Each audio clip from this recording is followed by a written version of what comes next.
Hi folks, happy Thanksgiving to those that are celebrating. Thought I'd get ready to leave for dinner myself, but I wanted to do a quick video before I left.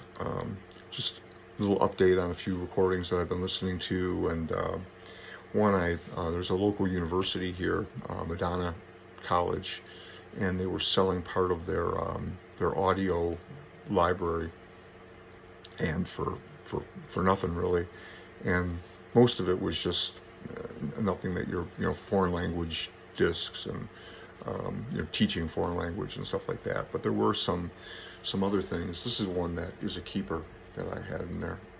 This is from the Tuskegee people who live on the border, the Angolan border, which, if you don't know, is an area of the world just torn by political strife and suffering, colonization that went on there for years and still goes on to this day.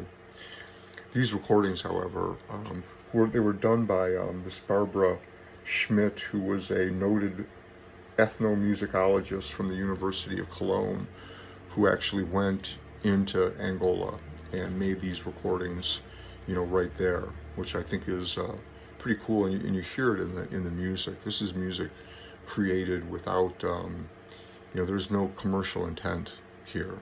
It's all about the beauty of the music, and it's all about, in a certain sense, what music and art are really supposed to do for people at the most fundamental level. And I think all of that comes through in these recordings, and that's the reason that it's so different from the music that we hear in the West, because we're primarily hearing recordings that were made with a commercial intent. And even in the best case scenarios, people who wanted to be able to make a living, and this is music that was created without any of that confusion, and just created to lift people's spirits and give people hope during tough times and during joyous times. And I think a lot of that comes through in this. So if you see it, I think it can still be had pretty, couple bucks, and it's a great recording from that same find. And this was a really cool find for me. This is Hamza El Din, a pretty famous musician, had some Western success. This was his very first recording. This is on that Vanguard label. A lot of folk musicians at the time kind of embraced this gentleman, and he had an extraordinary life. Was an engineering student, had considered a couple different ways of proceeding in life, and it was always music that called him. And what he does is he takes kind of the Nubian Egyptian music and mixes it with Arabic and Middle Eastern sounds, and creates a pretty unique.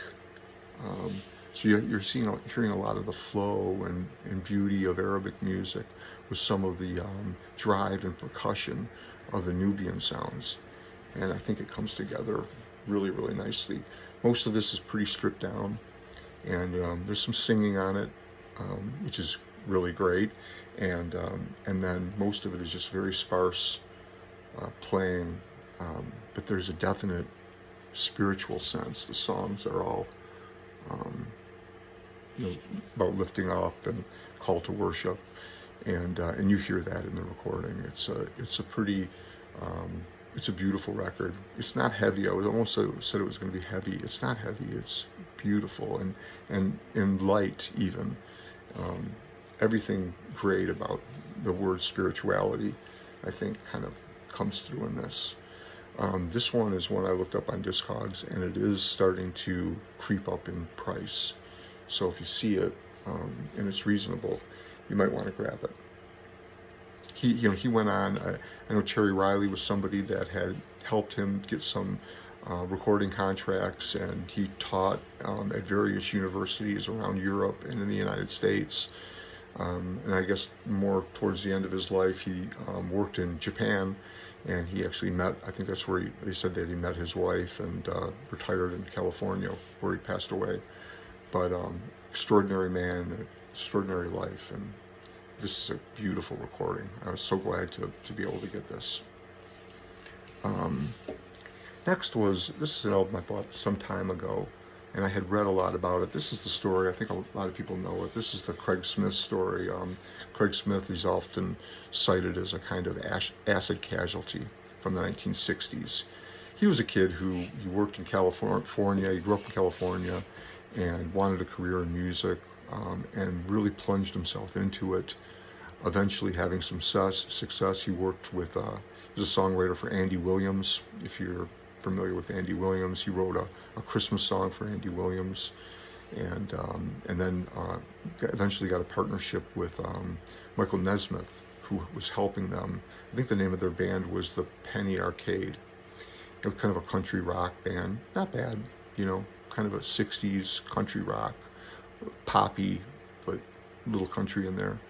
Apparently Craig was having none of it, and was very, very disenchanted with the music industry, and left for a kind of spiritual voyage, you know, along this kind of, you know, this opium trail in India. They had a lot of wealthy Western kids who were taking these trips to India and searching for self-realization and actualization. What they were really doing is, you know, partying a lot and having a good time. Apparently Craig was quite serious, and while he was there, found himself in a bit of trouble. There's stories that he was put in a mental institution or incarcerated. Either way, something bad happened to him while he was there. And people said that when he came back, he was never quite the same man that he was when he left.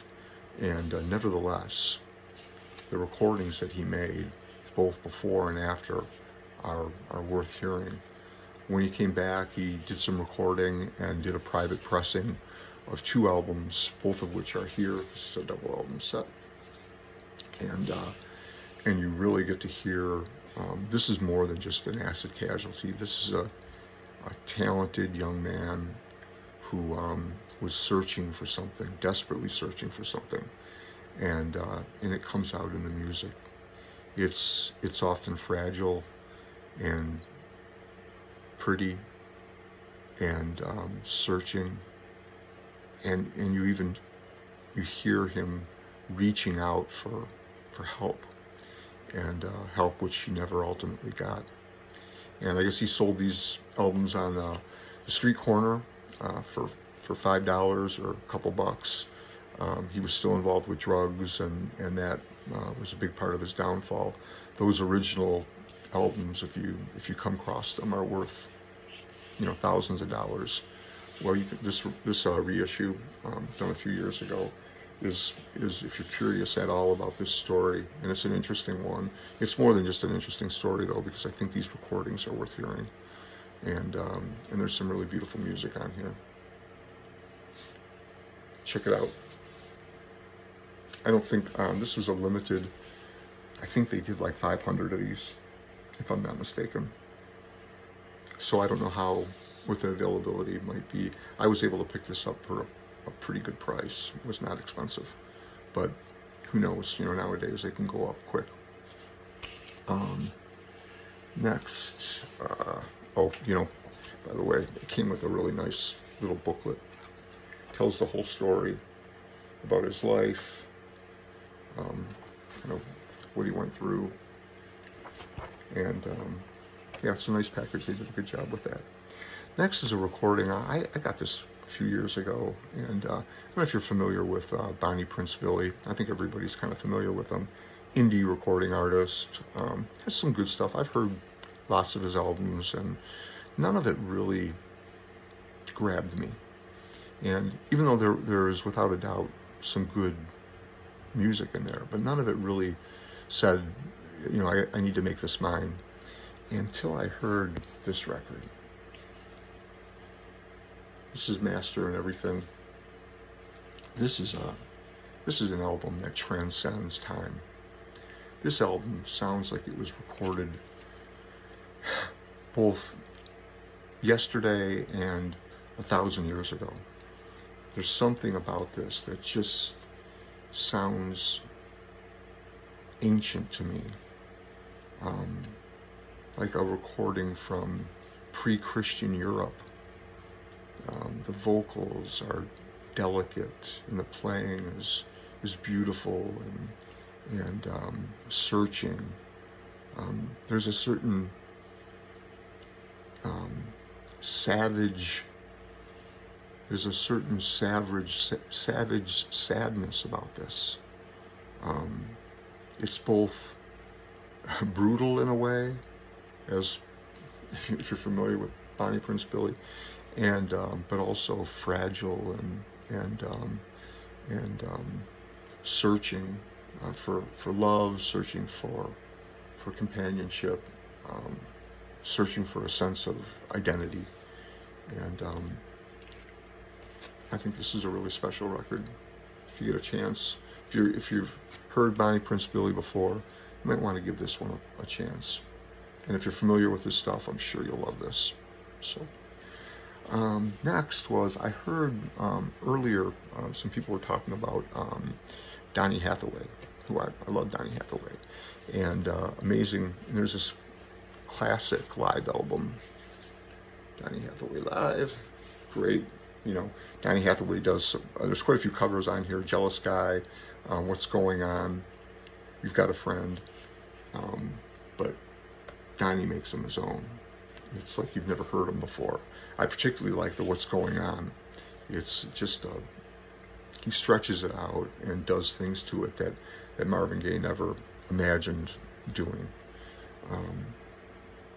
But as great as this is, if you love this as much as I do, there's there was a couple of dates that they took those recordings from. I think there might have been 3 different shows that they took recordings from.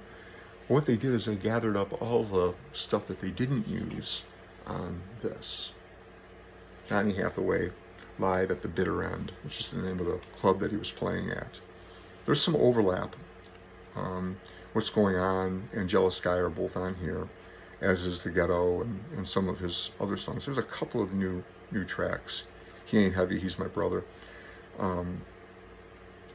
This is like a different, even though they're from the same dates, it's amazing.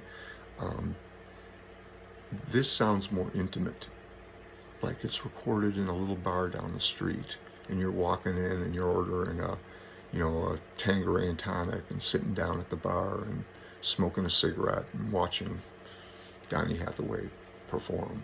That's how this feels. The live album has more of an arena. Maybe doesn't sound like an arena, but it sounds like a bigger, like you're seeing a big show, like it's in a theater. This is more intimate, really beautiful, and I think that this suits Donnie Hathaway's style and intimacy that he had with the audience, because you can hear him relating to the audience, and you can hear him getting that back from them. If you come across this was a limited edition. I don't know how many they did. I got a number on there. I think it was done by Rhino in 2014. So if you happen to come across this and you're a Donnie Hathaway, even if you don't own live, this is just a great recording to have on its own, and probably a fantastic introduction to Donnie Hathaway if you're not familiar with him. So anyway, that's what I had for you, folks. Everyone out there celebrating Thanksgiving, have a nice Thanksgiving. And from people around the world who aren't, have a nice Thursday and a great weekend. And thanks for watching.